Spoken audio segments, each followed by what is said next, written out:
So, good morning, friends, and once again, welcome. So, till now, we have been talking about the nature of diaspora and then the nature of diasporic writings.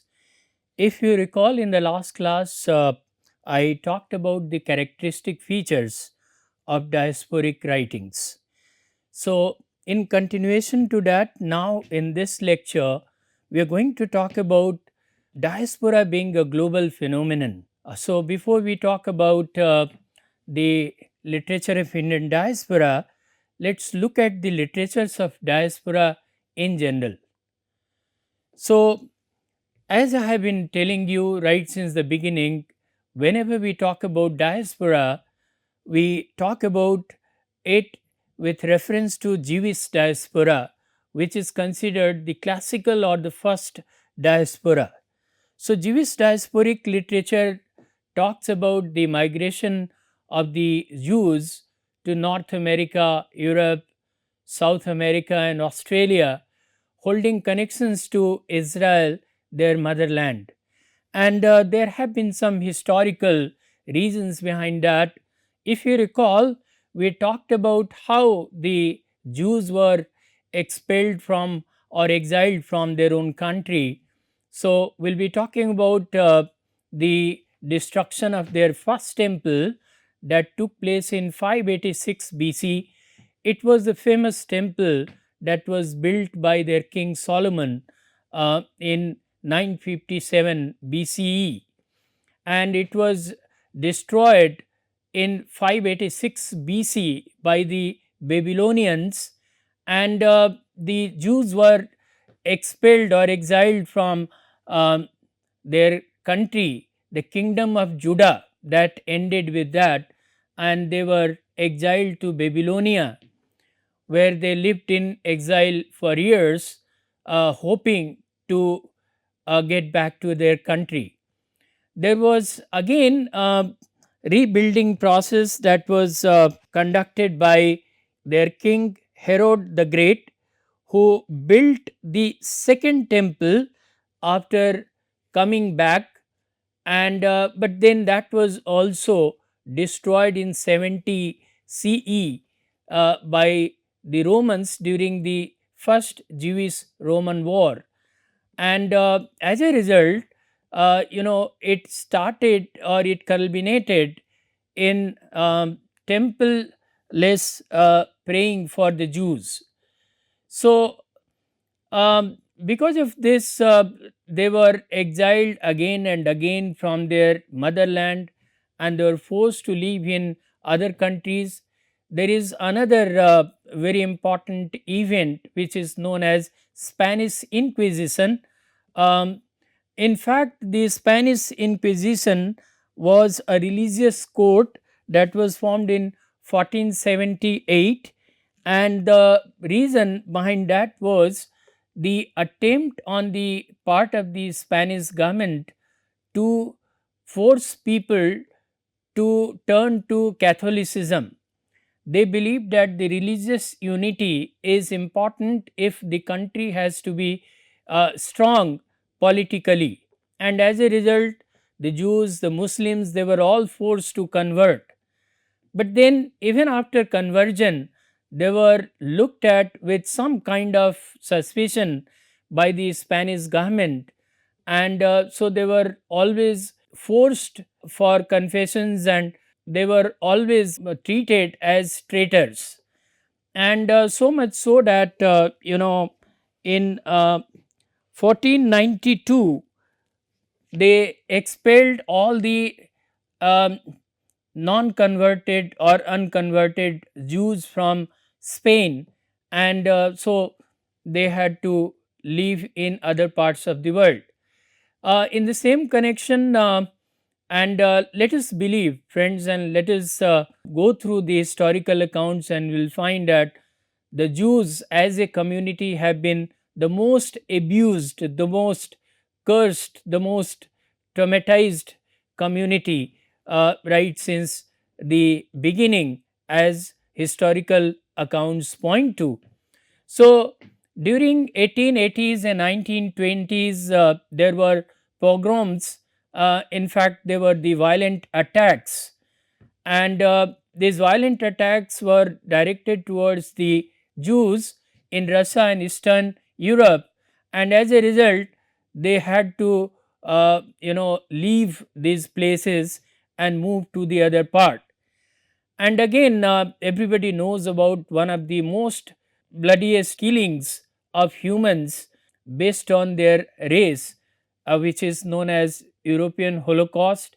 All of us know that during the 1930s up till the Second World War, the Nazi Germany saw this kind of butchering of the Jews based on their racial identity by Adolf Hitler and his army. So these people were subjected to lot of torture. They were put in the concentration camps in Auschwitz and other places. They were forced to lead uh, you know uh, lives that were worse than animals, and then they were uh, killed in mass through gas chambers and mass shootings. So this is considered one of the ghastliest crimes against humanity in the mankind, and this ended with the defeat of Germany during the Second World War in 1945. And as a result, the world powers decided to establish United Nations, and also they uh, established the Universal Declaration of Human Rights so that the humans can be protected, and all those Jews who were still surviving and were languishing in these Nazi concentration camps, they were freed, and they were allowed to return. Um, then again, an effort was made in 1947 to partition Palestine, but then this proposal of partition was not acceptable to the Arabs. However, the Jews accepted it, and as a result, there was formation of Israel in 1948. Uh, Israel, since its formation, has witnessed lot of violent attacks by the Arabs on it, but it survived all these attacks, and now we find that another war is going on at the moment, but Israel is standing tall and strong and has been one of the most developed nations. But then this tells us about one of the saddest stories in the history of mankind, involving humans, exile, displacement, anti-Semitism, persecution, Holocaust, and such a huge moment in the history of mankind has impacted the writers and their sensibilities in a big way. And some of the examples you can see: Elie Wiesel's Night, or Cham Potok, The Chosen, or Philip Roth's Goodbye Columbus. These are very powerful manifestations of the Jewish diaspora, how the Jews were tormented, exiled, and were forced to lead lives of nomads longing for their own country. Likewise, another very major diaspora is African diaspora. African Union describes it as people of African origin living outside the continent, irrespective of their citizenship and nationality, and who are willing to contribute to the development of the continent and the building of the African Union. So, African diaspora does not concern one single African country, rather, it talks about the whole African identity, the Africans who made a move under different circumstances to the different parts of the world. So, there have been at least four circulatory phases that have been talked about in history. First of all, the Atlantic slave trade that lasted from 16th to 19th centuries, when these African people were taken as slaves and sold to different parts of the world. So there is also a case of triangular trade, in which the Europeans used to come to Africa with some goods, and in exchange the kings of or the rulers of Africa used to sell their own people, and these people were taken to the places where they were needed as cheap laborers for sugar and rubber plantations, and they were sold there by these Europeans in exchange for cotton, sugar, and some other such things.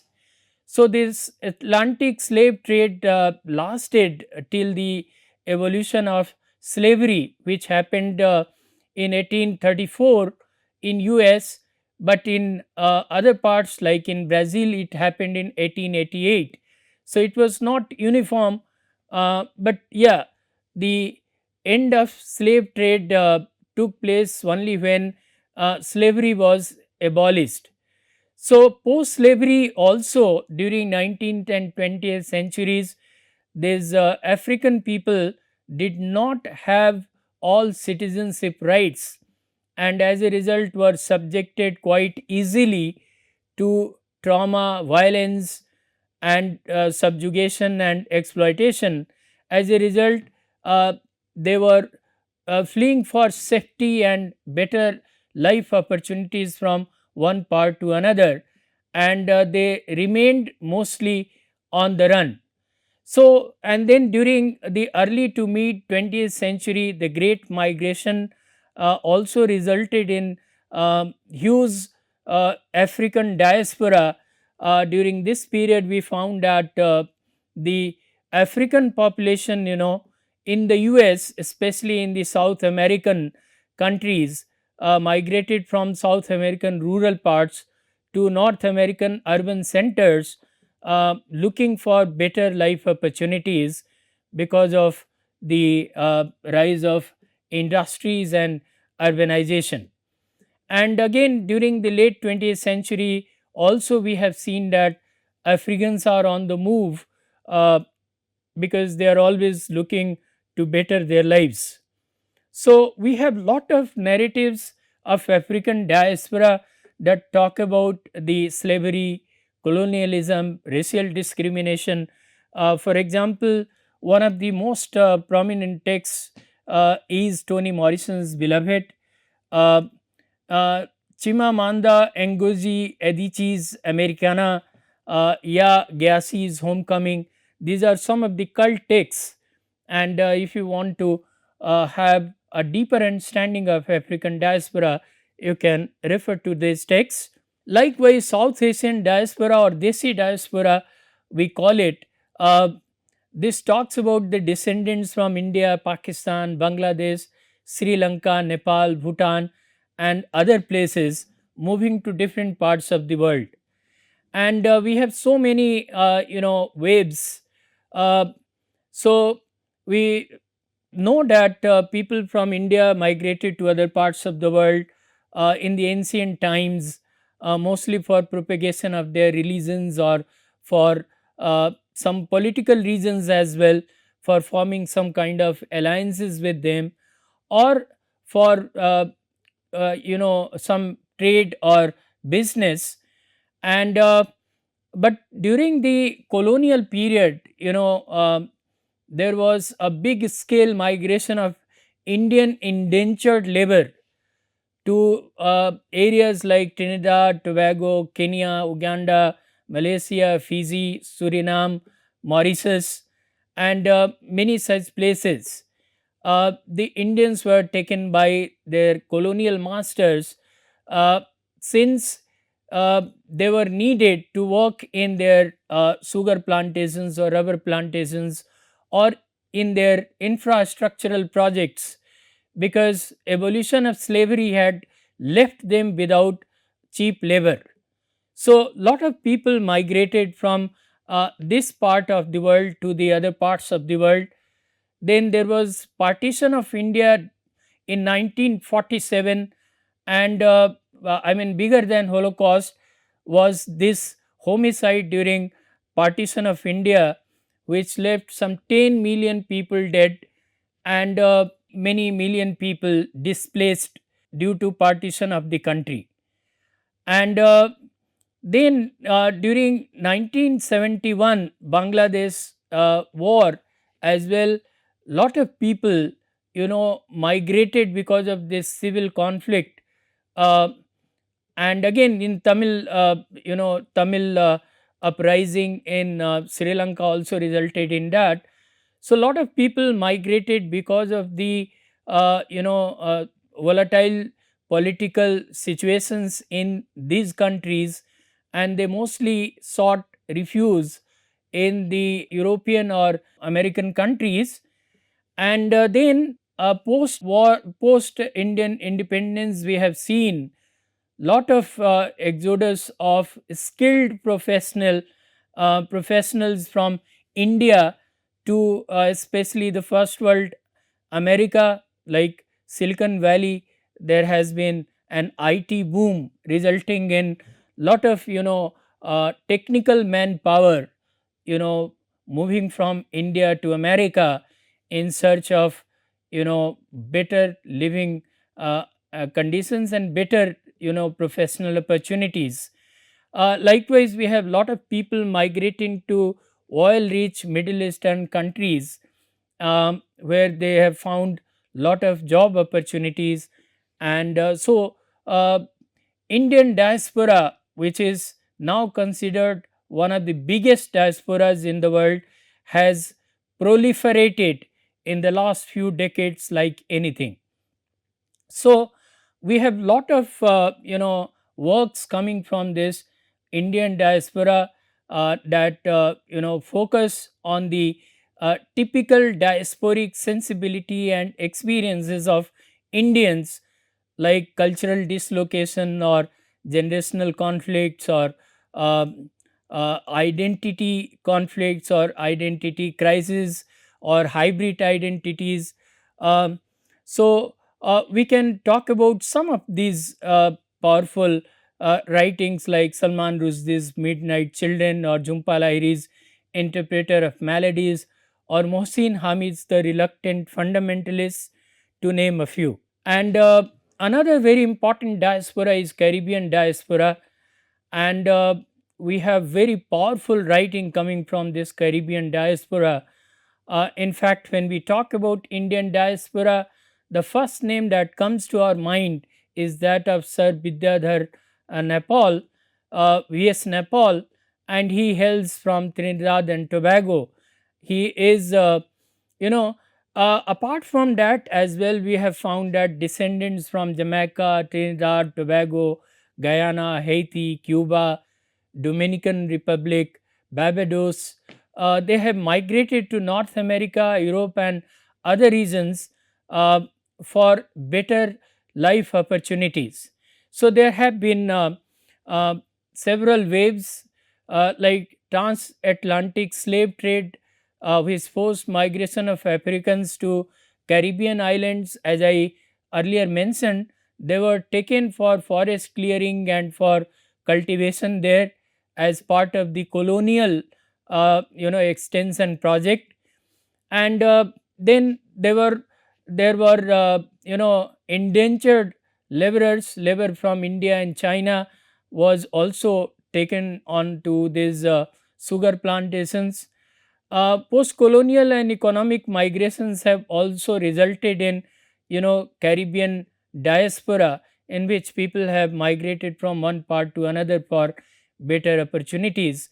So, we will find that this literature talks about experiences in colonialism, assimilation challenges, or celebration of cultural heritage.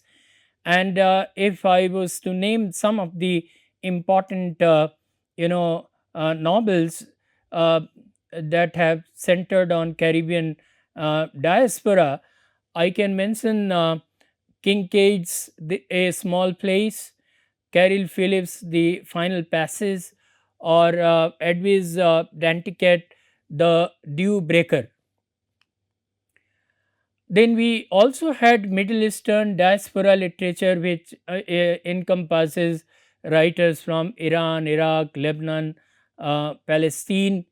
So the collapse of Ottoman Empire, which was one of the greatest empires of all time in the history and lasted for more than 800 years, its collapse and the beginning of European colonial rule resulted in a lot of migration from one place to another, in that the Muslims especially were targeted and persecuted religiously, and so they had to flew from there.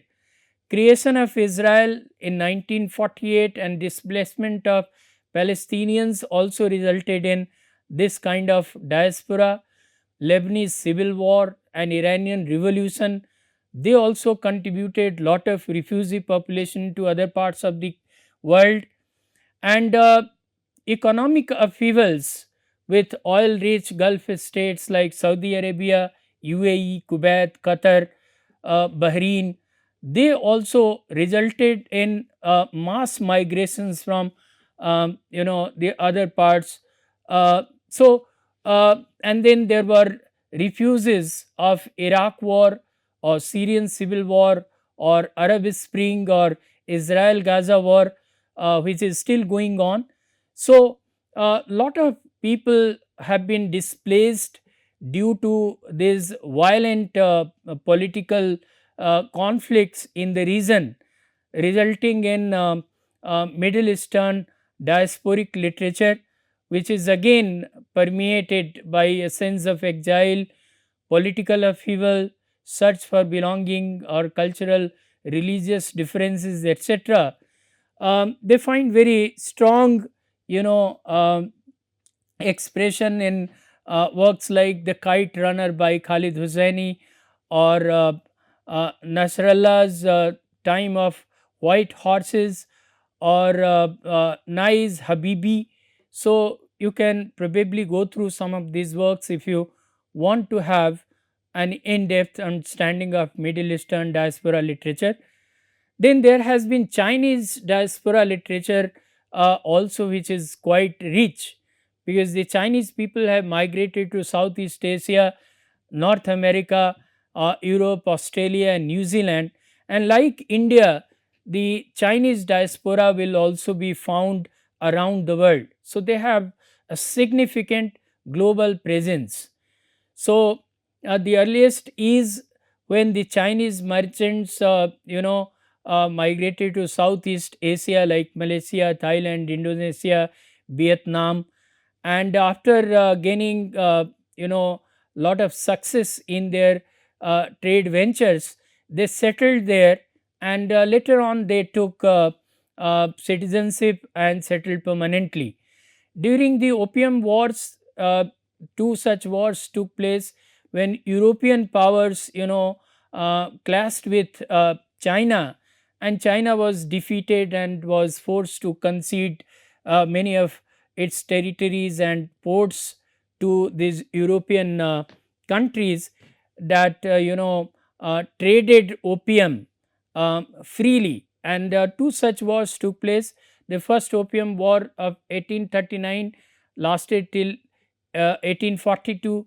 The second one lasted from 1856 to 60. And then Chinese laborers as coolies were brought to US, Australia for railroads, plantations, and mines.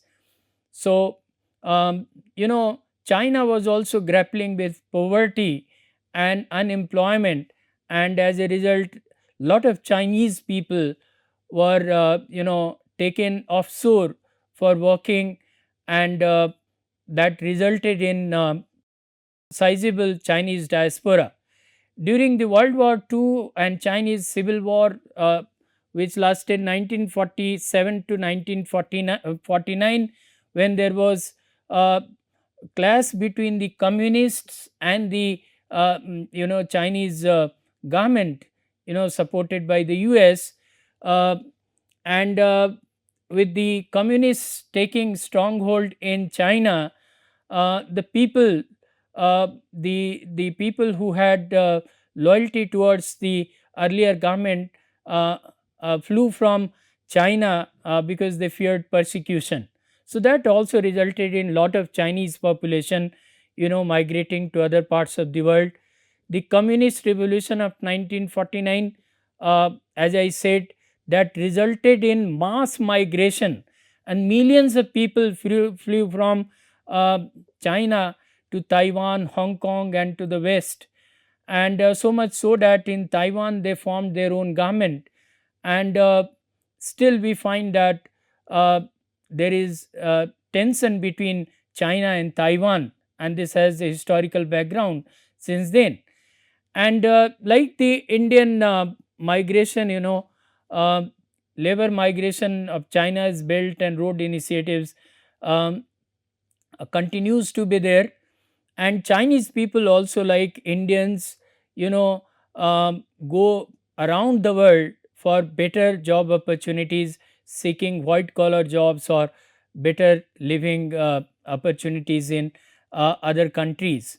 So Chinese diaspora is also one of the biggest diasporas, and they have significant presence around the world, so much so that recently when I visited UK, in Manchester, I came across one Chinatown, and I was surprised that we have a Chinatown right in the heart of Manchester.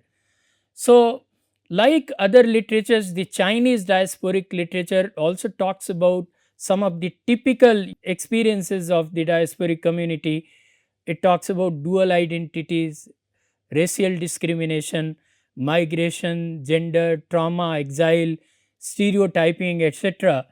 So I can just mention couple of such representative Chinese diasporic texts like the Joy Luck Club by Amy Tan, and uh, Paper Daughter, a memoir by M. Ellen Marr.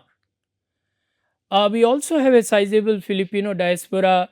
Once upon a time, everybody knew that Philippines was the biggest supplier of labor across the world.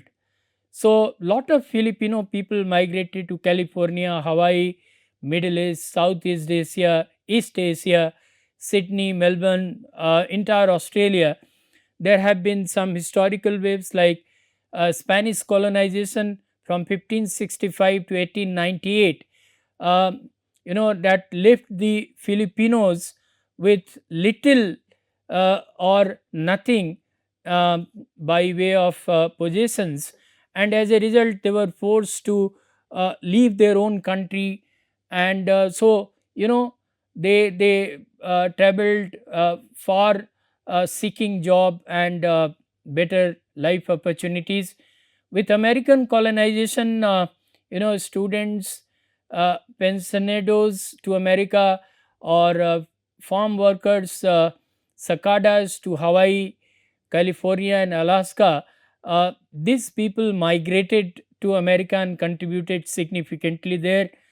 There were other, significant historical events that resulted in Filipino migration to other parts of the world, especially to US.